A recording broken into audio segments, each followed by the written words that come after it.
Assalamualaikum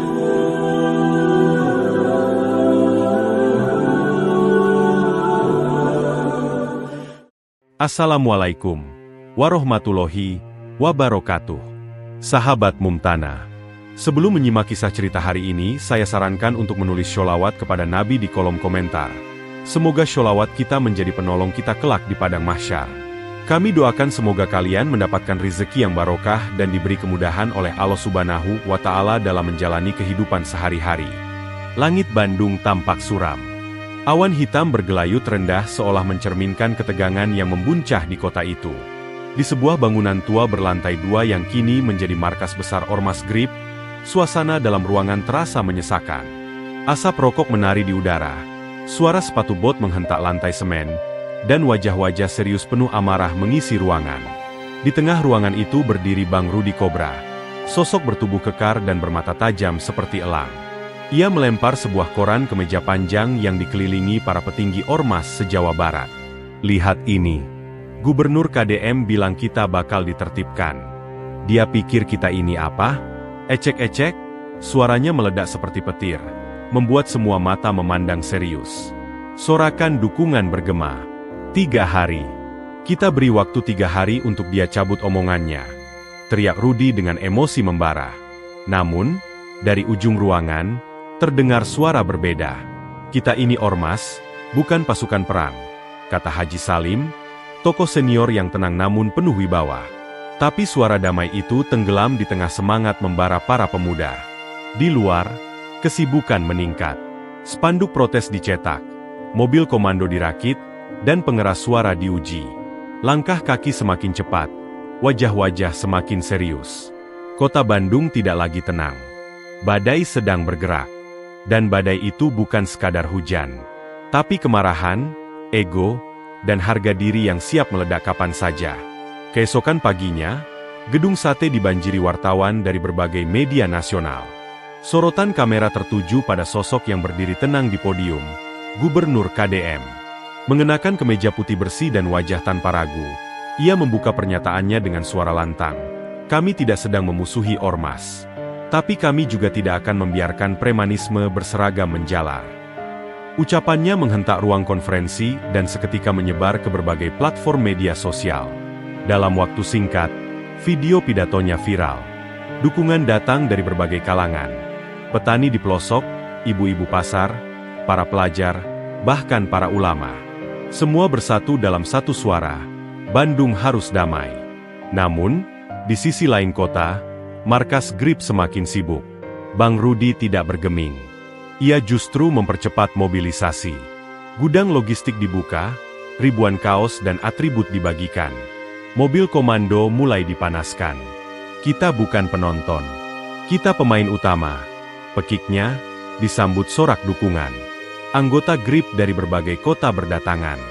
Semangat mereka menggelora, tapi tak sedikit juga yang mulai bertanya-tanya dalam hati. Apakah ini masih perjuangan rakyat, atau ambisi segelintir pemimpin? Sementara itu, rakyat pun tak tinggal diam. Di kampus-kampus, mahasiswa berkumpul membentuk aliansi damai. Di surau-surau, para tokoh agama membimbing warga untuk tidak terpancing. Bahkan nenek-nenek ikut menyiapkan logistik damai. Mereka tidak membawa senjata. Yang mereka bawa hanya keyakinan bahwa kebenaran harus diperjuangkan tanpa kekerasan. Pagi itu, Bandung berubah menjadi panggung ketegangan. Suara sirene mobil komando Grip menggema dari kejauhan. Rombongan besar mulai memasuki kota dari berbagai penjuru. Mereka mengenakan jaket loreng, membawa bendera ormas, dan berbaris dalam formasi teratur. Di sisi lain, halaman gedung sate mulai dipenuhi warga. Tanpa senjata, tanpa kekerasan, mereka hanya membawa keberanian dan keyakinan bahwa kota ini milik semua, bukan tempat bagi intimidasi. Di barisan depan rakyat, berdiri seorang pemuda bernama Arif, aktivis mahasiswa dari Bandung Timur.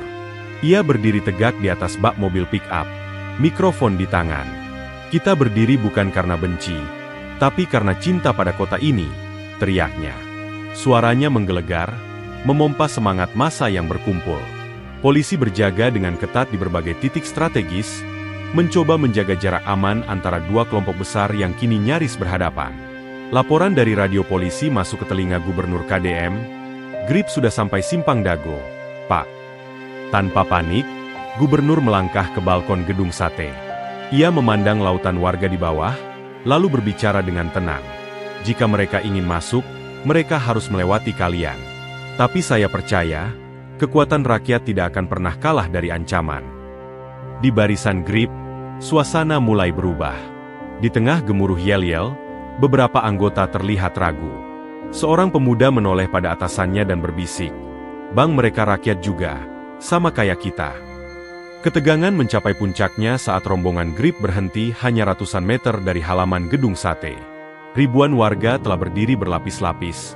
Tangan saling menggenggam, wajah-wajah mereka tak menunjukkan rasa takut. Di barisan terdepan, seorang ibu menggendong anak kecil berdiri tegak. Matanya menatap lurus ke depan, menantang segala bentuk intimidasi. Keberaniannya menjadi simbol keberanian rakyat. Bang Rudi turun dari mobil komando. Langkahnya pelan namun tegas menuju podium darurat. Ribuan mata mengikuti geraknya.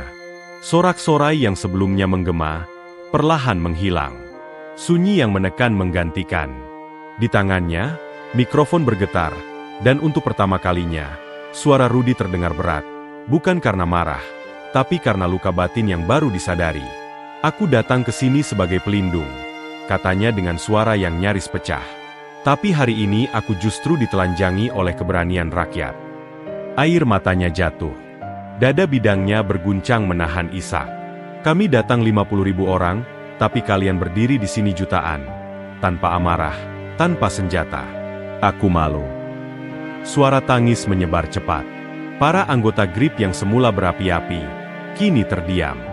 Banyak yang menunduk, sebagian bahkan ikut menangis. Bang Rudi mengangkat tangan tinggi-tinggi, lalu berteriak, "Grip, tarik mundur. Kita pulang." Seketika, hening berubah menjadi haru. Beberapa warga berlari memeluk anggota Grip. Tak ada bentrokan, tak ada darah. Yang ada hanyalah pelukan, air mata, dan kejujuran yang akhirnya bicara lebih lantang dari teriakan. Setelah keputusan dramatis Bang Rudi untuk mundur, suasana di halaman gedung sate berubah total. Tangis dan pelukan menggantikan yel-yel dan ketegangan. Gubernur KDM turun dari balkon dan menghampiri Rudi yang masih berdiri di tengah kerumunan. Tanpa banyak kata, ia merangkul Rudi erat, seperti seorang saudara yang lama terpisah. "Yang besar bukan yang menaklukkan," ujar KDM pelan, "tapi yang berani minta maaf." Kalimat itu terdengar lirih, namun menghentak sanubari siapapun yang mendengarnya. Diikuti oleh para petinggi Grip, Rudi membuka jaket lorengnya dan menyerahkannya kepada seorang petugas keamanan. Atribut Grip mulai dilepas satu persatu. Bendera besar ormas yang sebelumnya dikibarkan tinggi-tinggi, kini diturunkan perlahan. Tak ada rasa kalah, justru ada harapan baru di setiap lipatan bendera yang dilipat dengan hati-hati. Di tengah lapangan, Rudi dan KDM duduk berdampingan. Suasana hening dan sakral. "Aku ingin Grip tetap hidup, tapi dengan jalan baru," ujar Rudi dengan suara yang lebih tenang. "Kalau kalian butuh penjaga lingkungan, ayo kita kerjasama." Gubernur KDM mengangguk, lalu menjawab, "Kota ini tidak butuh musuh, tapi penjaga yang sadar arah." Kalimat itu membuka pintu perubahan. Beberapa hari kemudian, Rudi mulai muncul di kampus-kampus, bukan sebagai tokoh keras, tapi sebagai pembicara perdamaian. Ia menceritakan proses kesadarannya, perjuangan batin yang jauh lebih sulit dari menghadapi ribuan orang. Di pasar-pasar, ibu-ibu mulai menyebarkan brosur pelatihan kerja yang diselenggarakan bersama Grip. Semua berubah. Rudi menutup salah satu ceramahnya dengan kalimat yang menyentuh. "Dulu saya keras karena takut dianggap lemah. Tapi ternyata, lemah itu saat kita takut berubah." Hari-hari setelah peristiwa besar itu, Bandung kembali tenang. Langit yang sempat kelabu kini biru jernih, seakan ikut tersenyum menyambut lembaran baru yang ditulis rakyatnya. Gedung sate tak lagi dijaga ketat. Tak ada lagi barikade atau spanduk perlawanan. Yang ada hanyalah pelukan, tawa haru, dan semangat gotong royong yang kembali mengalir. Warga dari berbagai penjuru kota berkumpul untuk membersihkan jalanan. Mahasiswa, aparat, mantan anggota Grip, Hingga anak-anak kecil ikut menyapu sisa-sisa ketegangan yang telah berubah menjadi sejarah. Bang Rudi terlihat membungkuk, membantu seorang nenek merapikan puing-puing spanduk. Ia lalu menyerahkan topi lorengnya pada seorang bocah kecil. "Jaga ini ya," katanya sambil tersenyum, "tapi jangan buat marah orang. Cukup untuk ingat kalau kamu harus jadi pelindung, bukan penakluk." Bocah itu tersenyum malu-malu, menerima topi itu dengan bangga. Sore itu, Gubernur KDM kembali berdiri di balkon gedung sate.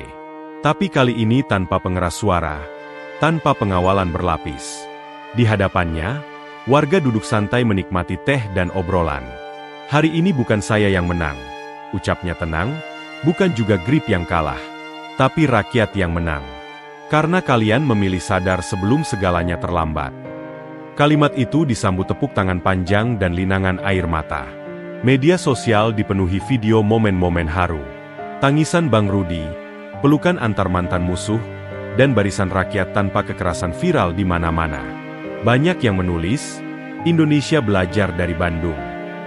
Dan hari itu, dunia mencatat sebuah kisah, bahwa kekuatan sejati bukan terletak pada amarah, tapi pada keberanian untuk berubah, untuk meminta maaf, dan untuk memilih damai.